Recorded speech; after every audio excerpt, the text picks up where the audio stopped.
네, 오늘 포토샵 강의 두 번째네요. 저번 시간 레이어 다뤘던 파트에 이어서 그 레이어들을 분배하고 정렬하는 얼라인 디스트리뷰트 기능을 짧게 알아보고 넘어가요. 얼라인 디스트리뷰트는 일러스트레이터 안에서는 패널로 내장이 되어 있지만 포토샵 안에서는 이렇게 위에 컨트롤 패널에서 확인을 하실 수 있고요. 그리고 더보기 버튼, 세부 옵션 버튼과 더보기 버튼처럼 생긴 거 누르시면 디스트리뷰트까지, 그다음에 디스트리뷰트 스페이싱까지 확인하실 수 있습니다. 포토샵이 아트보드가 생긴 이후로 정렬할 때 옵션이 조금 달라졌어요. 그래서 캔버스를 단위로 한 개만 만들었을 때에 그때는 옵션 창을 띄워서 내가 어디다 얼라인 할지를 확인해 보면 셀렉션 캔버스 이렇게 뜨거든요. 근데 인제 아트보드 옵션을 체크해서 새 문서를 만들고 나서 이렇게 지금 제가 화면에 보여드리는 것처럼 아트보드 개수가 많아진 경우, 이렇게 복수가 되는 경우, 아트보드 개수가 복수거나 혹은 단수여도 어쨌든 아트보드를 생성하게 되면 얼라인 to라는 옵션이 이렇게 활성화가 안 되고 셀렉션으로만 고정이 되어서 기능을 사용할 수 있게끔 세팅이 돼 버립니다.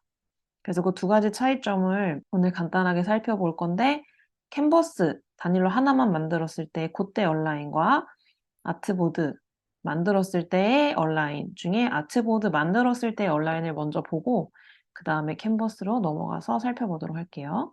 자, 얼라인은 정렬하는 기능이고요. 어쨌든 포토샵은 무브 툴을 이용해서 기본적으로 선택을 해 줘야 되기 때문에 요렇게 정리가 되어 있지 않은 것을 가로나 혹은 세로, 중앙 이런 식으로 규칙과 오더에 맞게 정리를 하려면요.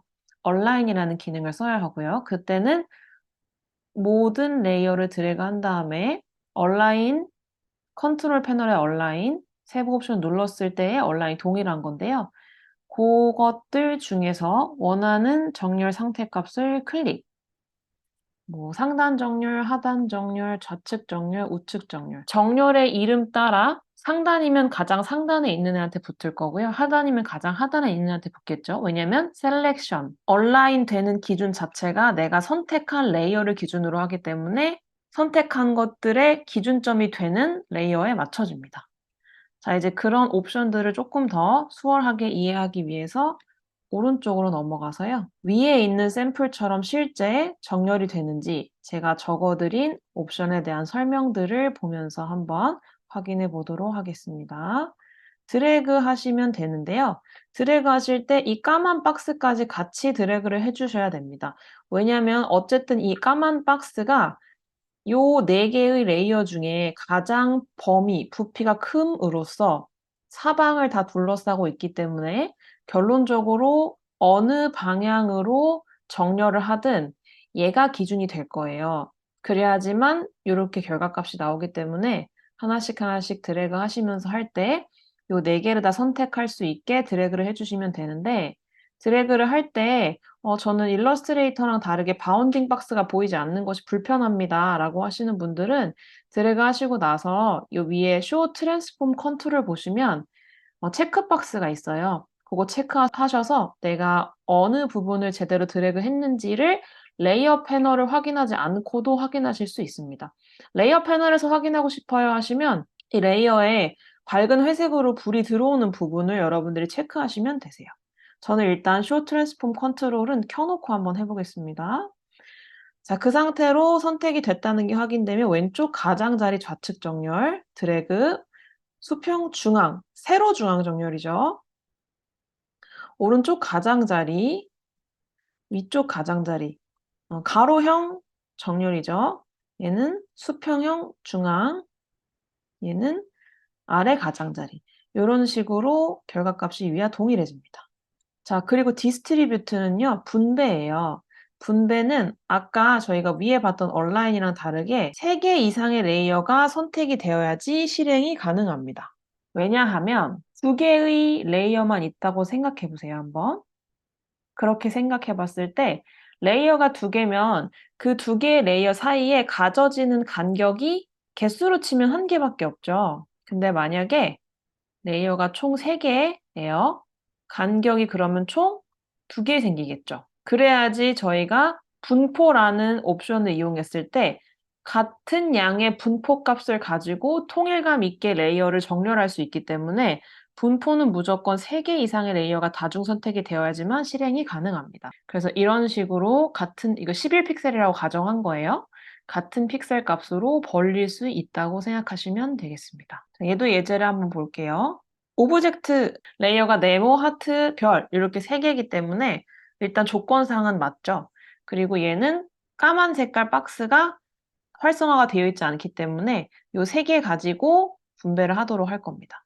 드래그해서 더보기 누른 다음에 분배하면 자, 기준이 어떻게 되냐면요. 분배 시에는 위쪽에 있는 포인트를 기준으로 2개의 공간을 같은 값으로 만든다. 그렇기 때문에 실제로 이 레이어들이 어떤 크기 혹은 어떻게 생겼는지는 분배에서 사실 중요한 부분은 아닙니다. 분배는 중심을 어디로 두느냐, 여백을 똑같이 맞춰서 세팅할 때 중심부를 중심으로 두느냐, 엉덩이 부분을 중심으로 두느냐, 정수리 부분을 중심으로 두느냐에 따라서 달라지는 거지 얘네들의 크기나 생김새에 따라서 달라지는 것은 아닙니다. 계속 해볼게요. 가운데 중심부 기준으로 여백 분배, 엉덩이 기준으로 여백 분배, 왼쪽 겨드랑이 기준으로 분배, 세로 심장부 중심으로 분배, 오른쪽 겨드랑이 중심. 위치가 조금 올라가 있는데 이건 내리면 위에랑 값이 똑같아집니다.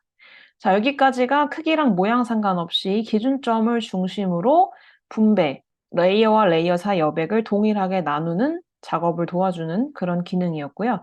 그 디스트리뷰트 안에는요, 디스트리뷰트 스페이싱이라고요.